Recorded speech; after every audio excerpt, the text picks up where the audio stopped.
Hello, we're going to be going through some basic dumbbell movements for those of you that are, let's start that again.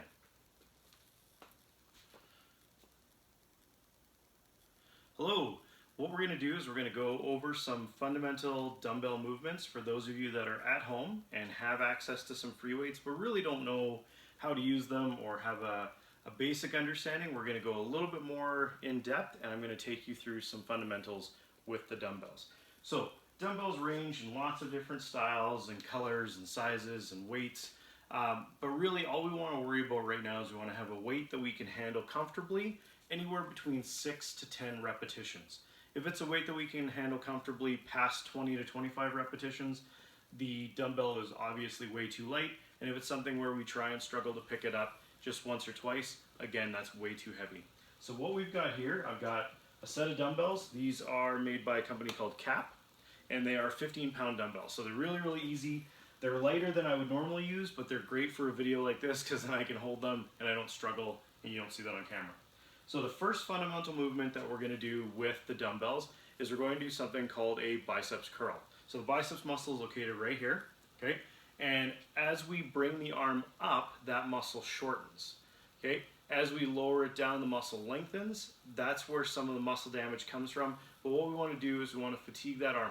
Lots of times when we do a curl and it's too heavy, we'll help ourselves out by rocking forward or back as we do the curl. What we want to do is keep that core nice and tight. Pretend there's a string from your belly button coming out your back.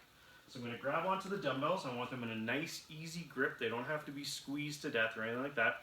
And all I'm going to do is go through 3 fundamental curls. The first is called a regular biceps curl. My wrists are facing forward, my elbows are static, so that means I want to make sure that they are going to stay in place, but they're also nice and loose. And I'm going to curl all the way up, hold, and then lower all the way back down. Okay, I'm in control the entire time. I come up, I hold, I lower all the way back down. Okay, the next curl, actually I'll show you that one from the side. So from here, we're going to curl up and then all the way down. All right. The next curl is a rotation curl. So you start with the dumbbells in like a hammer hold position on either side of your legs, and as you rotate up, they're going to rotate with you. Okay, so you're going to lower back down and rotate the wrists, rotate up and curl. So at the top of the motion, it's just like a normal biceps curl, but at the bottom of the motion, it's held on either side of us with our wrists facing in towards our hips. The side view of that is here, come up, rotate, and in. The last curl we're going to do is known as a hammer curl. So holding it in this position, we're going to come all the way up and then all the way back down, making sure we keep that core nice and tight and breathing the entire time. Okay, and then all the way down. From the side, we're here. We're going to curl up and all the way back down. Curl up and all the way back down. So that's the biceps curl. So that's working our biceps muscle. On the back side of that muscle, so when muscle groups work against each other, so this muscle, the biceps muscle, brings the arm up and the triceps muscle lengthens. When the triceps muscle shortens, it brings the arm back down. So those are known as antagonist muscle groups. They work against each other, but we need them because if we only had the one side, we would curl our arm up and then we wouldn't be able to relax that muscle under control, so it would just be dropped again. All right, so what we want to work is on that triceps muscle. So I'm going to show you 2 different ways to do that, 3 different ways to do that. So the first is just a tricep extension. You keep the arm nice and tight against the side of the head, and all you're going to do from here is extend up under control and then lower back down. Extend under control and then lower back down. You can also do this if the weight's a little bit heavier. You can do it with both hands. You just want to make sure you keep those elbows nice and locked in. So you're here, you extend, and then back down. My elbows are on either side here. I extend, and then back down.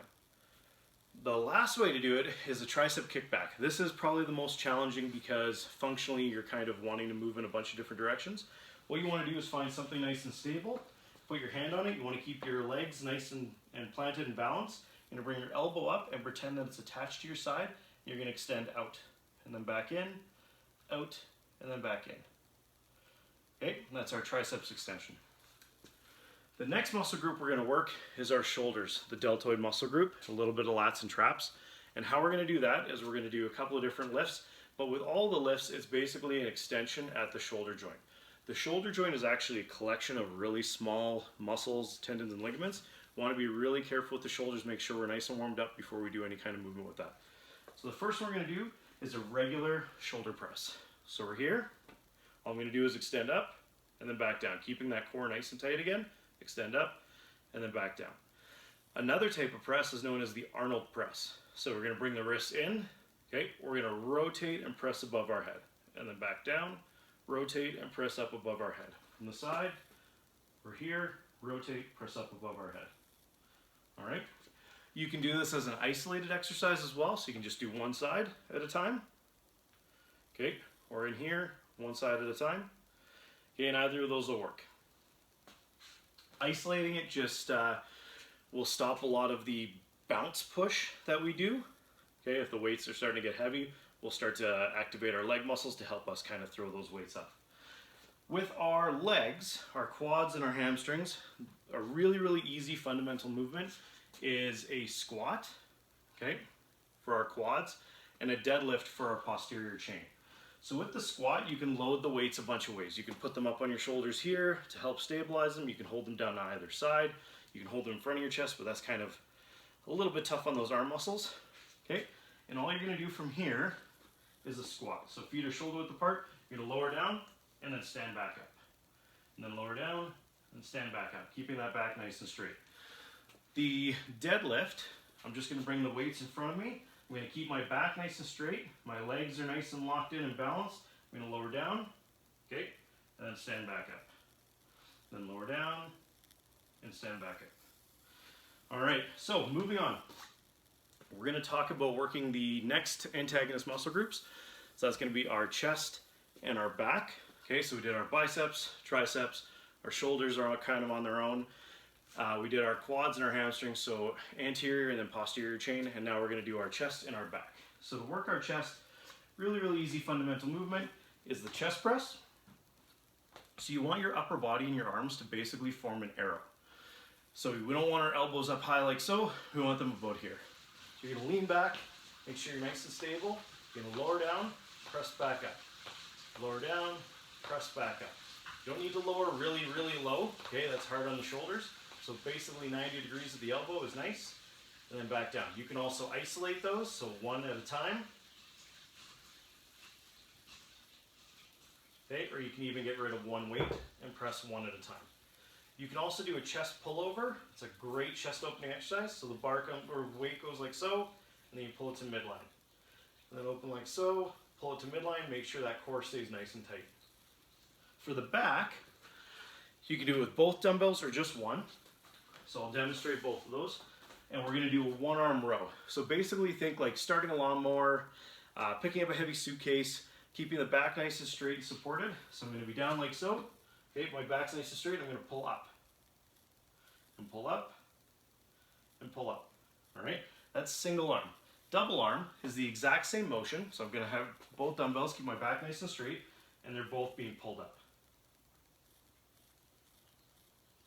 Okay, if the weight's really heavy, lots of people will pull up and then just drop the weights down. You want to control your breathing and come up. 1, 2, 3, 1, 2, 3, 1, 2, 3, 1, 2, 3. All right, so if you put all those together, you've gone and done a full body workout. You've done arms, shoulders, chest and back, and your legs. You could do a calf raise with the dumbbells. Dumbbells lend themselves to a lot of flexibility with movement, and I've just kind of barely scratched the surface of what you can do with free weights at home. I'll follow this up. Hopefully you get after it. Hopefully you have a wonderful day of training. If you have any questions, please send them off to me, thermopyocr@gmail.com. Send me an email, or I'd be happy to answer any questions that you have. Get after it. Have a great time, and have fun. Find a way or make one.